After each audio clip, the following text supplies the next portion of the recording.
ระหังสัมมาสัมพุทโธภะคะวา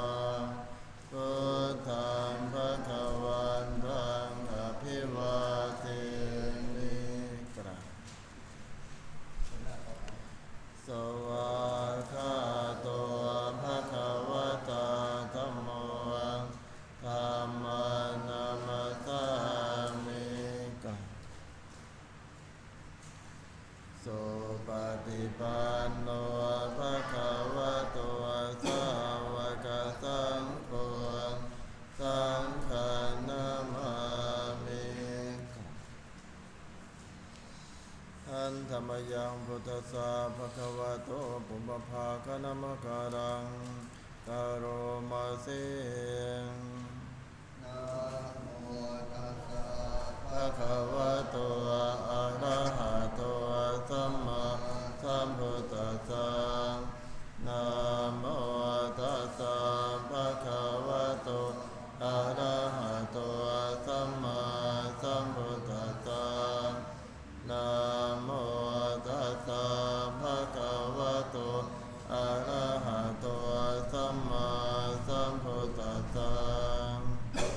อันธรรมยังพุทธาภิตุติงกาโลมาเสโยโสตัสสะภะโต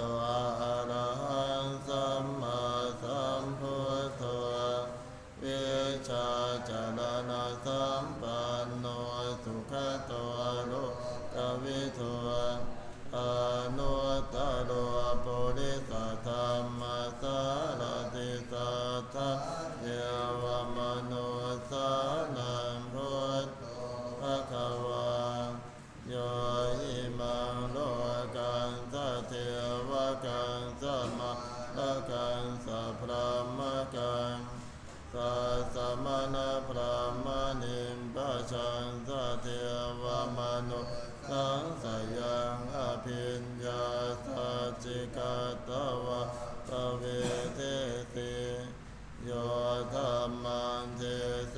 สิอาทิกัลยานะมัจเจกัลยานังปริโยสานกัลยานังสัทธังสัพพยัญชนะเกปริปุณณังบริสุทธังพรหมจริยังภกาเสสิตามหังภคะวันตังอภิปูชยามิตมหังภคะวันตังศิรสานะมามิ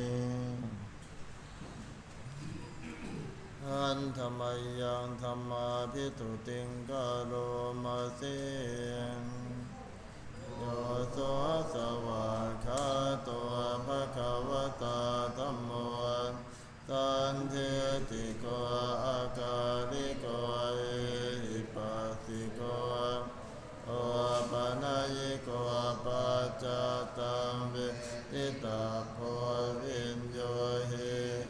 ตามหังธัมมังอภิปูชยามิตมหังธัมมังศิรสานะมามิอันธรรมยังสังฆาภิตุติงกาโลมาเสโยโสสุปฏิปันโนภะคะวะโตสาวกสังโฆโอสุปฏิปันโนภะคะวะโตสาวกสังโฆยายาปฏิปันโนภะคะวะโตสาวกสังโฆสัมมาทิปฏิปันโนภะคะวะโตสาวกสังโฆยะติตังจัตตาริปุริสยุคานิอัตถปุริสบุคลาเอสะภะคะวะโตสาวกสังโฆอาหุนายโยปาหุนายโยทักขินัยโยอัญชลิกะนะนิโย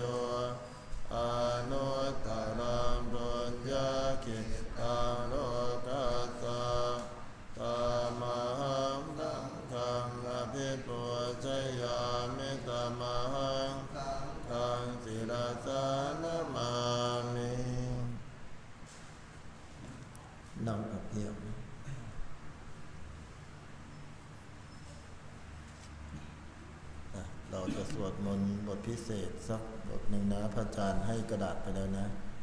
เราจะสวดบารมี30ทัศน์นะเอากระดาษแผ่นนั้นขึ้นมานะที่พระอาจารย์ท่านแจกไปนะ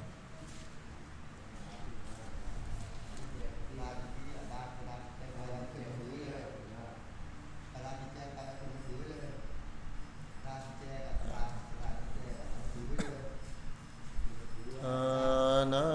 ปารามิสัมปันโนทานะอุปปารามิสัมปันโนทานะปรมัตถปารามิสัมปันโนเมตตามัยเตกรุณามุทิตาอุเบกขาปารามิสัมปันโนอิติปิโสภะคะวะเสนาปารามิสัมปันโนศีลอุปปารามิสัมปันโนศีลปรมัตถปารามิสัมปันโนสิตามัยติกรุณามุทิตาอุเบกขาปารามิสัมปันโนอิติปิโสภะคะวะเนคขมมะปารามิสัมปันโนเนคขมมะอุปปารามิสัมปันโนเนคขมมะปะมัทธปารามิสัมปันโนเมตตามัยเตกรุณามุทิตาอุเบกขาปารามิสัมปันโนอิติปิโสภะคะวะปัญญาปารามิสัมปันโนปัญญาอุปปารามิสัมปันโนปัญญาปรมัตถปารามิสัมปันโนเมตตามัยเตกรุณามุทิตาอุเบกขาปารามิสัมปันโนอิติปิโสภะคะวะวิริยะปารามิ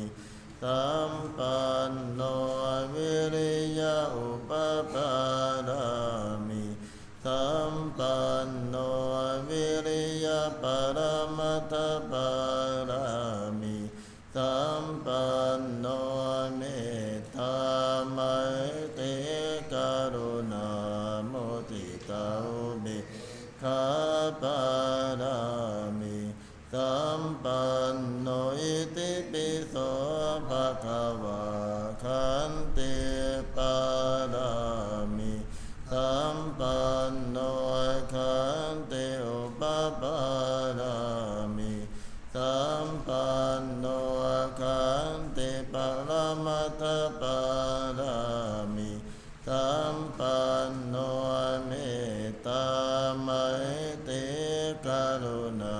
มุทิตาอุเบกขาปารามิสัมปันโนอิติปิโสภะคะวะสัจจะปารามิสัมปันโนสัจจะอุปปารามิสัมปันโนสัจจะปรมัตถปารามิสัมปันโนเมตตามัยเตกรุณา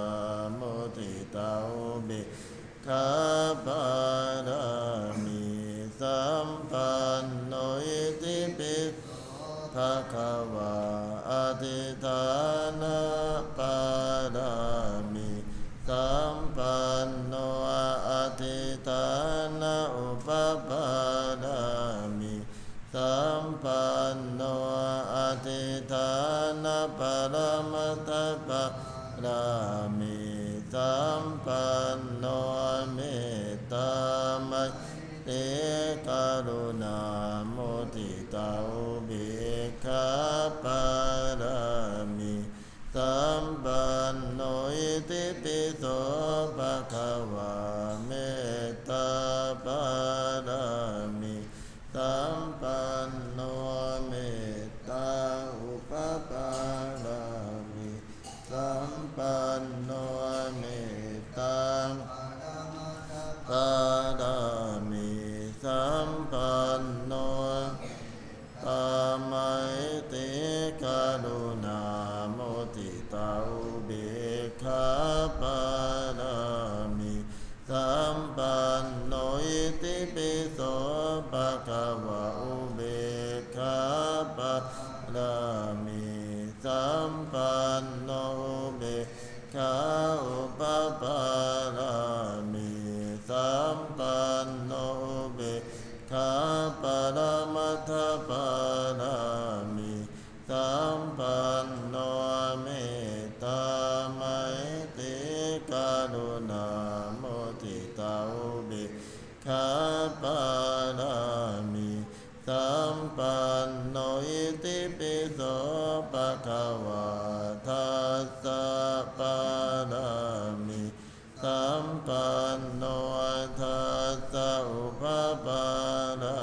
มิสัมปันโนทัสสะปรมัตถปารามิสัมปันโนเมตตามัตเตกรุณาโมทิตาอุเบกขาปารามิสัมปันโนอิติปิโสภะคะวะพุทธังสรณังคัจฉามิธัมมังสรณังคัจฉามิสังฆังสรณังคัจฉามินามามิหังเปิดหนังสือไปหน้ากรวดน้ำนะอันธรรมยังปฏิทานาคาทายโยปนามาเสสันติวิหารวาสินีโทเปคะเลโพธิคะเลตะเฮงตะเฮงตาธรรมทานเนนะภวันตุปุจิตังสุทิงกโรเตนะมิหารมันดาเรเทราจมัจฉานวกาจะภิกขโวสารามิกาทานปฏิอุปาสกากามาจะเทสานิขมาจะอิสราสัพพานะโพธาสุขิตาภวันตุเตชาลาพุจาเยปิจานดาสัมภวาสังเสทจาตาทาวปปาติกานิยานิการธรรมวรังปฏิจจเตสัพเพตุสังขยังทัตตุจิรังสตังธัมโมธัมมัทธราชปุคคลาสังโฆโหตุสมะโควะอัตยะจาหิตายะจาอัมเหราคตุสัทธัมโมสัพมัจจาริโนวุติสัมปะปุณยยามะธัมมิอริยปเวทิเตปัสสันนาหุนตุสัพเพปิปานิโนพุทธัสสะสะเนสัมมาทารังภเวชันตุกาลิเทวะปวัสสตุวัติภาวายสัตตานังสมิทังเดนตุเมทะนิงมาตาปิตาจาตระจังนิตราคันติบุตตะกังเอวังธัมเมนะราชาโนอาจังลา